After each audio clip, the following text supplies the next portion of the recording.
Hey everybody, welcome to Tuesday ACT. I'm Kristin from Magoosh, and today we are talking about what to do the day before your ACT.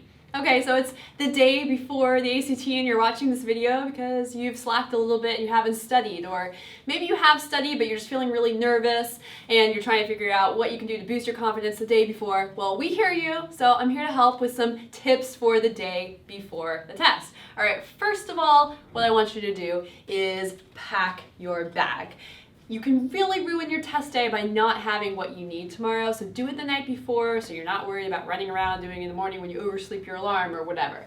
This means you need your admissions ticket, your ID, like the actual physical copy of it, not just a picture or anything else. You need the real admissions ticket as well too, not just a picture of it on your phone. Make sure you have your calculator with extra batteries, a watch, number 2 pencils, not mechanical, and a snack for the break, super important, and some extra layers in case that room is really cold or really hot and you want to be more comfortable. So do that all tonight, and then you can sleep soundly knowing you can just wake up in the morning and grab your bag and go. The second thing that I want you to do is make yourself a cheat sheet. Not that kind of cheat sheet. You don't want to bring this into the exam room, or you definitely don't want to be looking at it during the exam. But what the cheat sheet that I want you to make is a page or two of reminders to yourself, things to be looking out for on the test, or maybe some pacing strategies that you need to remember. So there's a few options for what you can put on your cheat sheet based on where you are in your studying. So if you have already been studying for the ACT, good for you. You're not just hopping on the night before the test to figure out what to do, so props to you. So what I want you to do is review your practice, whether it's full practice tests or maybe just practice questions, and use that to make your cheat sheet. So let's say you kept messing up IT apostrophe S and ITS with no apostrophe on the English section. Write that down, write down what the difference is, and so you have that reminder so you don't just make the same mistake on the test, and you can review that tonight, you can review it tomorrow morning right before you walk in the testing center. It's kind of like when you had vocab tests, right? You just study them right before you walk in the room.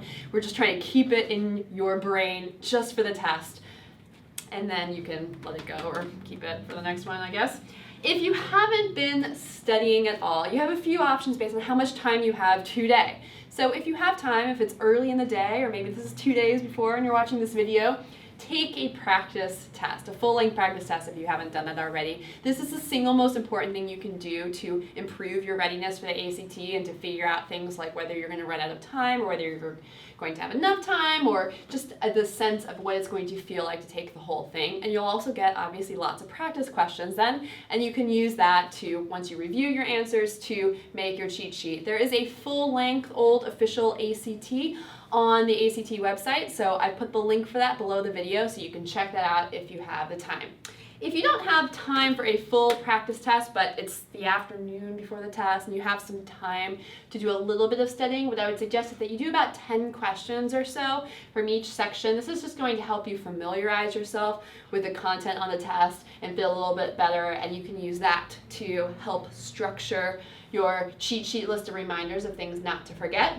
If it is late at night and you really need to get to bed, because that is honestly the most important thing you can do is get a full 8 hours or more of sleep tonight, then I've put some resources below the video, links to them that you can go ahead and check out. One is to an English study guide with all the grammar topics that are tested, one to a math formula list, and then to the basics about the reading and science section. So you can use that information to just make yourself a quick list of things that you need to know and remember.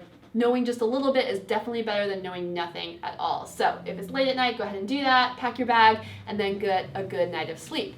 And finally, one more cool thing that we have at Magoosh, and I've put the link below the video as well too, is this test prep life hacks infographic, and it's really cool. It'll show you how to do everything from how chewing gum can help you get more questions right, to how you can do a mental brain dump as soon as you walk in the door to get your brain all primed for the test. So if you're someone who likes to put on your lucky socks before your soccer match or something like that, you're really going to like these tips to help you feel more confident and lucky on the day of, so you can improve your odds of a successful test day. So get a good night's sleep, have fun tomorrow, maybe not have fun, but do a good job, have a good ACT test day, and if you need more tips, you can follow us here on Tuesday ACT for some more videos about the ACT.